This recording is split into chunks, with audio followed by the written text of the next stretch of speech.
Di tangan keturunan Arab muda ini, ajaran Islam seakan-akan baru dilahirkan dan menyalahkan ajaran Islam yang lama.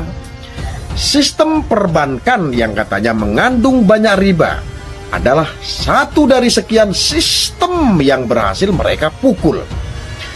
Ajaran Islam Indonesia yang dibawa dan dikembangkan oleh Wali Songo dan para ulama tua, termasuk ulama tua keturunan Arab sendiri, tiba-tiba disalahkan. Nama-nama Arab untuk anak-anak Indonesia mulai menggeser nama-nama asli Indonesia. Contoh seperti Eis, Neneng, Retno, atau Wulan. Panggilan ayah dan ibu berganti menjadi Abi dan Umi. Bahkan kata panggil Anda dan saya pun berganti menjadi Ana, Antum, Ukti, dan panggilan lainnya. Semua itu sukses mereka lakukan dengan iming-iming bahwa menggunakan bahasa Arab, baik untuk nama ataupun dalam percakapan, bisa menambah pahala. Mereka lupa kalau Tuhan Maha memahami seluruh bahasa yang digunakan semua makhluk hidup yang ada di jagat raya. What? Indonesia tanah air beta, pusaka abadi nan jaya. Sepanjang sejarah bangsa Indonesia, kelompok keturunan yang ada di Indonesia dan selalu menjadi sorotan adalah para keturunan Tionghoa. Keturunan Tionghoa disoroti dari banyak sisi, namun sisi yang paling disoroti adalah banyaknya pengusaha keturunan Tionghoa yang sukses dan menimbulkan kedengkian di antara hati para pribumi. Padahal sih keturunan Tionghoa ini juga terkenal karena keuletannya dalam menjalankan usahanya yang menjadi suri taulan bagi para pribumi.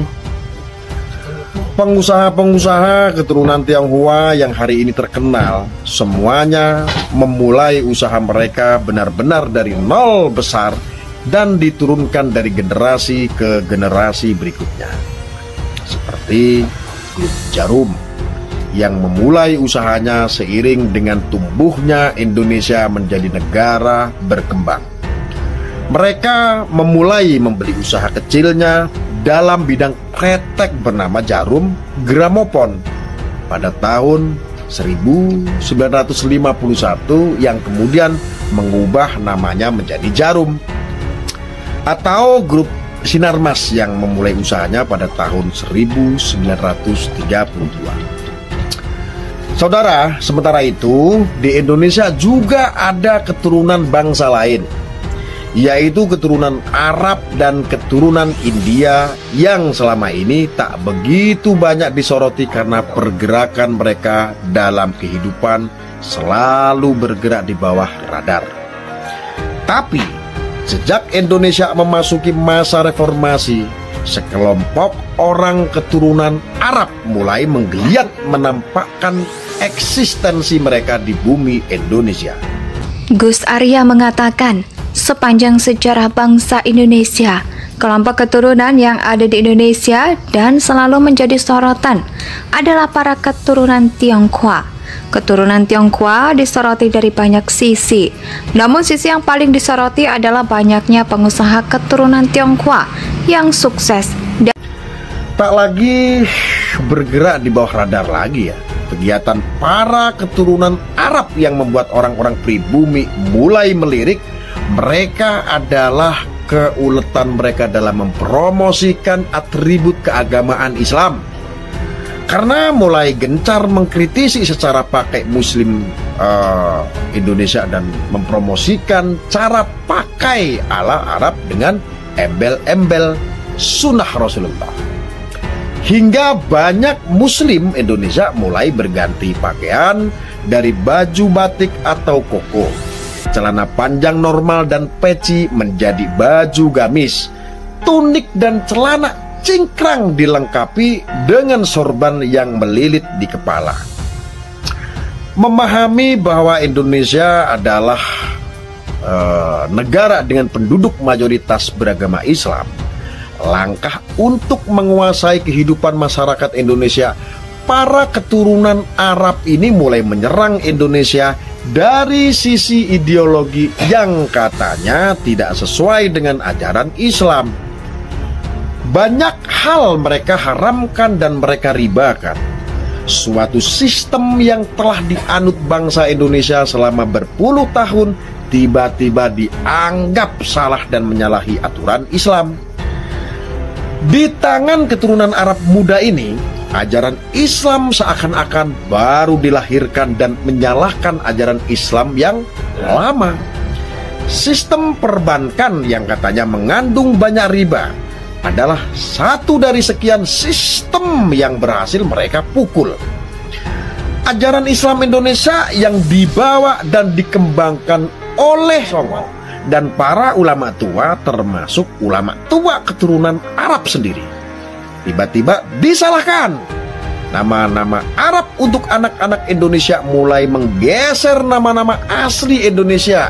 Contoh seperti Eis, Neneng, Retno, atau Wulan. Panggilan ayah dan ibu berganti menjadi Abi dan Umi. Bahkan kata panggil Anda dan saya pun berganti menjadi Ana, Antum, Ukti, dan panggilan lainnya. Semua itu sukses mereka lakukan dengan iming-iming bahwa menggunakan bahasa Arab, baik untuk nama ataupun dalam percakapan, bisa menambah pahala. Mereka lupa kalau Tuhan Maha memahami seluruh bahasa yang digunakan semua makhluk hidup yang ada di jagat raya. Akan baik jika diniatkan baik dan akan buruk jika diniatkan buruk. Lalu dalam persaingan merebut eksistensi warga keturunan, tak jarang para keturunan Arab muda ini menyerang eksistensi para keturunan Tionghoa dengan sebutan Aseng. Ini sudah terjadi, saudara. Dan memusuhi mereka yang membela keturunan Tionghoa dengan sebutan Pro Aseng. Saya menyebut para keturunan Arab muda karena fenomena yang dilakukan oleh orang-orang yang mempraktekkan politik identitas agama Islam adalah para keturunan Arab Yaman yang berusia muda seperti Rizik Syihab contohnya. Ada Bahar bin Smaid dan Anies Baswedan yang usianya jauh lebih muda dibandingkan Quraisy Shihab, dan menimbulkan kedengkian di antara hati para pribumi. Padahal keturunan Tionghoa ini juga terkenal karena keuletannya dalam menjalankan usahanya yang menjadi suri tauladan bagi para pribumi. Pengusaha-pengusaha keturunan Tionghoa yang hari ini terkenal, semuanya memulai usaha mereka benar-benar dari nol besar dan diturunkan dari generasi ke generasi berikutnya, ujar Gus Arya. Dan keturunan Arab lain yang sepuh tentu, baik yang masih hidup maupun yang sudah meninggal. Padahal sejarah mencatat bahwa para keturunan Arab di Indonesia ini cukup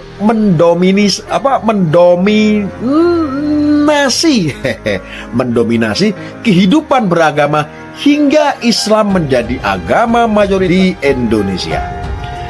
Dijalankan tanpa melakukan penyerangan apapun baik terhadap sistem yang sudah ada maupun menyerang keturunan bangsa lain seperti keturunan Tionghoa. Coba kalian cek di Wikipedia, hampir semua tokoh-tokoh ulama tua keturunan Arab semuanya terlibat dalam urusan agama, membuka pesantren, menjadi ulama dan menjadi pendakwah. Dari sejak abad belasan hingga kemarin, kehidupan berbangsa dan beragama di Indonesia aman, damai dan sentosa. Keturunan Arab di Indonesia memiliki kedudukan dan posisi yang cukup terhormat di tengah masyarakat. Walaupun istilah pribumi dan keturunan itu ada di dalam Kamus Bahasa Indonesia, namun lama tak pernah dipakai dan terdengar lagi. Nah, tapi akhir-akhir ini ramai mengenai istilah pribumi, saudara. Karena apa? Ya, sejak Anies Baswedan menyerang Ahok di Pilkada Jakarta dengan menggunakan politik identitas agama. Sejak Rizik Syihab menyerang Joko Widodo yang seorang pribumi asli para keturunan Arab menjadi terstigma sebagai keturunan Arab Yaman yang ingin membuat Indonesia hancur seperti negara leluhur mereka. Kedudukan dan posisi kelompok keturunan Arab yang begitu terhormat dan dihormati hari ini sudah berubah menjadi bahan cibiran dan tertawaan seperti pepatah mengatakan, nila setitik rusak, susu sebelenga. Kelakuan satu, dua atau segelintir orang keturunan Arab Yaman membuat seluruh keturunan Arab terstigma sama. Lalu, kenapa umat muslim di Indonesia begitu menghormati? Dulu terstigma bahwa sebutan habaib itu adalah sebagai zuriat Nabi. Ada darah Nabi Muhammad SAW. Mereka begitu pede menyuarakan, memposisikan dirinya ada darah Nabi karena apa?